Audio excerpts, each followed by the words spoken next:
Hejsan, Johan från Mästerverkstan här. Jag tänkte uppdatera er lite om hur det går med budgetbadtunnan. Vi har uppgraderat den lite sedan senaste videon.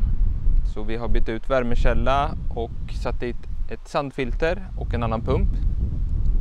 Och nu har vi den igång hela tiden här nu på sommaren. Elda på lite när det behövs, annars så håller den tempen väldigt bra.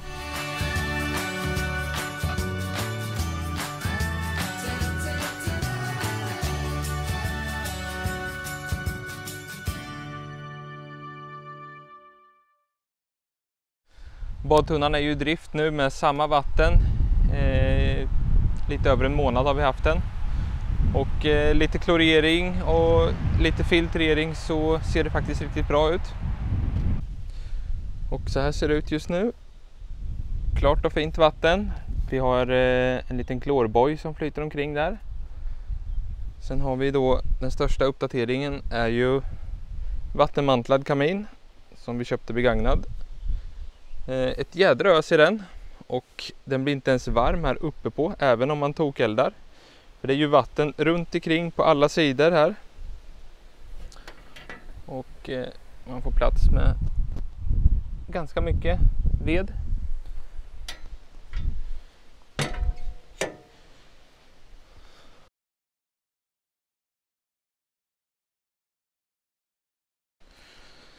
Sen har vi dunkat på ett sandfilter och en väldigt tyst och fin pump som orkar med det här utan problem. Och pumpen har en inbyggd timerfunktion så att de dagarna vi inte eldar så går ändå pumpen igång och kör runt vattnet, filtrerar det så det får röra på sig lite. Sandfiltret har ju backspolning, det har vi fått göra 1 eller 2 gånger nu på en månad. Men det märker man på hur mycket som kommer ut.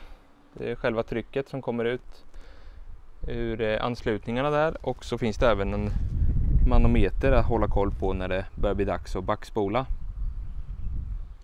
Annars är det väldigt enkelt system. Vi behövde inte någon bypass. Jag hade lite i tanke på att man kanske behövde styra runt vattnet så att det inte flödar så mycket i kaminen.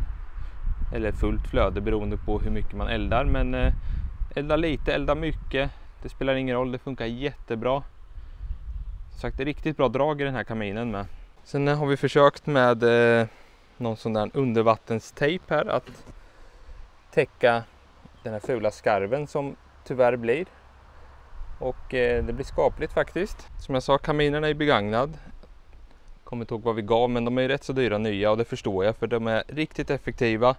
Och det blir nästan ingen rök alls ur skorstenen faktiskt. Lite när man tänder. Just värmekällan bytte vi ut för att det blev lite missfärgningar ur det här elementet som vi hade innan. Och även om han då hade filter på det så blev vattnet inte riktigt så fint och sen satte sig filtret igen då.